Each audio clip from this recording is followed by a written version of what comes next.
Good day friends, we are going to discuss AIIMS November 2018 question paper in a short, but before that I would like to tell you that the strongest factor for progress or success is the self-esteem in yourself.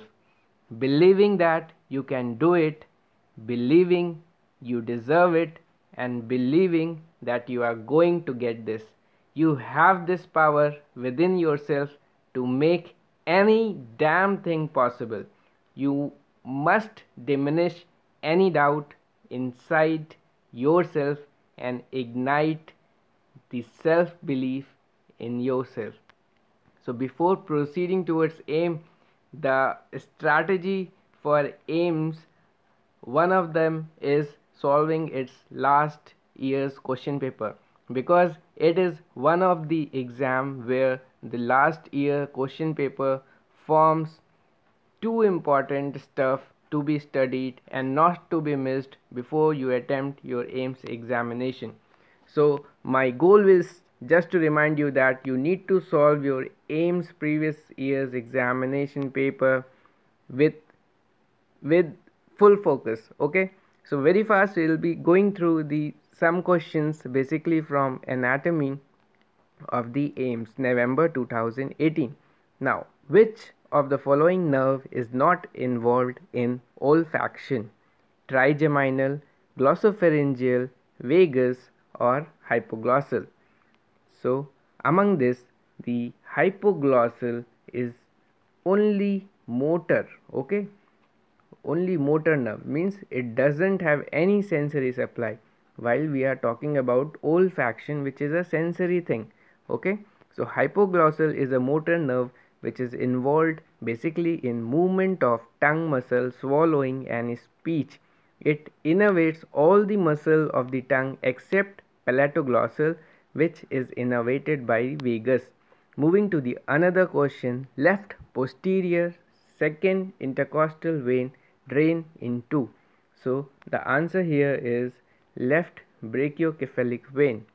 Okay, so you must know that in every intercostal space we have two anterior intercostal vein and one posterior intercostal vein. Okay, here are noted some details about these intercostal veins and spaces. You need to go through them, and if anyhow you find any difficulty, just comment. I will make a separate video where I will describe it by some diagrams, because without diagrams it's little difficult to explain you here. Which of the muscle is not involved in inversion of food? So it is one of the repeated question of AIIMS asking about inversion and eversion. So if you see the option, tibialis anterior, tibialis posterior, peroneus longus, extensor hallucis longus, among which tibialis anterior and posterior are involved in inversion. Okay, so they are asking not involved in inversion. You know, extensor hallucis longus is involved both in inversion and eversion. That means it is also involved in inversion. The only option left is peroneus longus, which is involved in eversion. Okay, so what does basically it means? Inversion is the movement of foot which causes the soles of the foot to face inwards. Okay, in that means inwards. Eversion means opposite movement, that is outward. The sole will move outward. Peroneus longus and brevis are eversion. Tibialis anterior, posterior are inversion. And another important question is which along which joint inversion and eversion occur. So it is occurring at the joint of talocalcaneo-navicular joint and subtalar joint or talocalcaneal joint. Okay, very important in future question. Now, ligamentum flavum consists of. Now, guys, do you know what is ligamentum flavum? It is short but thin, thick ligament that connect the lamina from C2 to S1, second cervical vertebrae to S1. We have ligamentum flavum, which is 80% of elastin. Okay, and they want to ask that it is made up of elastin. Answer here is elastin. Okay. Now this one is something which is again and again asked by AIIMS people, the action of these muscles. Okay, so here they are asking the marked action of the muscle, the marked muscle and its action. So basically they have marked temporalis muscle this time. Previous year they have marked medial pterygoids, and in previous they have marked lateral pterygoids. So these are something which you should always remember and don't means cannot forget to cannot means afford to forget, I think. So temporalis, which causes elevation. Okay, so I am not going into detail, this much detail is not needed, only knowing the action of the muscle and insertion will do. Which of the following is not a branch of external carotid artery? So see how basic anatomy question. Ophthalmic artery, maxillary artery, posterior auricular and occipital. So if you know these branches, very easy to remember. If you can just go through Google the branches of external carotid, you will get a beautiful picture where from if you proceed from below upward, you will see one ascending pharyngeal artery, then superior thyroid artery, lingual, occipital, facial, maxillary, posterior auricular and superficial temporal. Basically you have to means imagine a picture image of the face, neck and face where the external carotid artery is branching. Okay, so superior thyroid is the first branch and here ophthalmic artery is nowhere, so answer becomes ophthalmic artery, answer of exclusion. Now all are involved in formation of wrist joint except, so basic but many people made this wrong, ulna does not contribute in the formation of wrist joint. Okay, so it is basically ellipsoidal synovial joint. And one more thing is that although wrist joint is between forearm and hand, the ulna is excluded from articulation by an articular disc.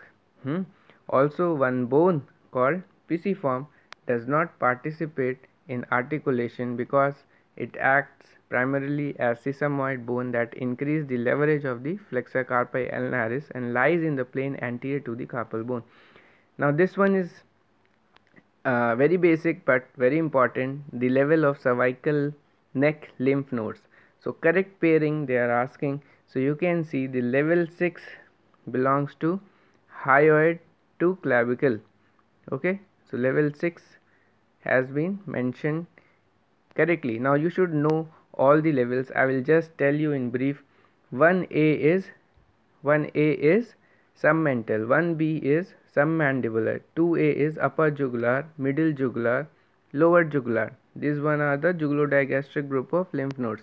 Now coming to the 2, 3, 4 over 5A and 5B is the posterior triangle lymph nodes, which is further divided by the spinal accessory 5A, 5B. 6, coming to the 6 is the this 6 is the prelaryngeal or the pretracheal, and 7 is the superior mediastinal lymph nodes. So you can see here 6 is the prelaryngeal or pretracheal and this one is the superior mediastinal lymph nodes. Now thyroid gland receives its blood supply from all of the branches except branches of the following artery except internal carotid artery. No, it is external carotid, superior thyroid artery, which is a branch of external carotid, lingual artery, no, subclavian artery, transverse cervical artery. Now one branch of subclavian artery, which is inferior thyroid artery, do supply thyroid glands, which makes it the answer of choice here. So subclavian artery is the answer here. Why? Because inferior thyroid artery, which arises from thyrocervical trunk, which in turn is a branch of subclavian artery. Superior thyroid artery is a branch of external carotid, and in a small portion thyroidema artery, which is a branch of brachiocephalic trunk, is also supplying the thyroid gland. So in future you can just means see that in future they may give this brachiocephalic trunk or thyroidema artery where you have to know this. Okay, now identify this finger. Is it tragal finger or mallet finger or swan neck deformity?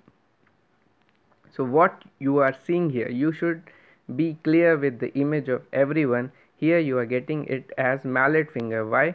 Because you can see there is a flexion deformity affecting the distal interphalangeal joint, which means that there is abnormality of distal extensor tendon, either due to rupture or avulsion. The flexion cannot happen. This there is means extension cannot happen, thus it is a flexion deformity. Okay, so distal interphalangeal joint due to distal extensor tendon rupture, so extension cannot happen, finger is in flex position. Okay, so this is mallet finger. Do Google the trigger finger, buttonier's deformity and swan neck deformity, how they look like, you should know. Now, affected artery to this lobe spares which of the following sensation? Affection of artery to this lobe spares which of the following sensation? So here you can see they have mentioned a paracentral lobule, okay, with the green. So basically paracentral lobule is associated with defecation and urination. Okay, it also controls motor and sensory in the contralateral lower extremities. The answer here becomes apraxia. Okay, now what is apraxia? Apraxia is basically inability to perform any planned work. Okay, so the answer here is apraxia. Moving to the other question. So also know different parts of the brain, means different lobules of the brain, which from where the vernix arise is denotes from which one is the Broca's area. So you should know this, they are very fond of asking this.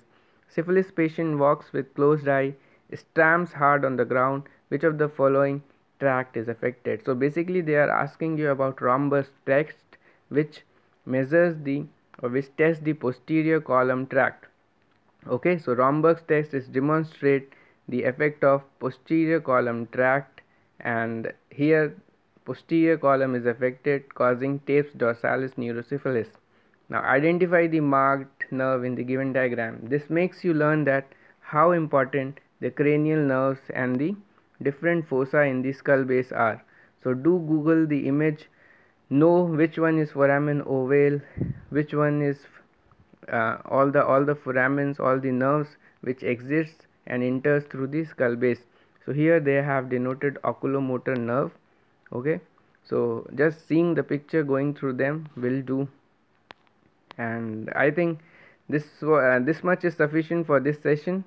As I get time, we'll be uploading more. Till then, stay happy, stay focused, study hard and stay cool. Thank you.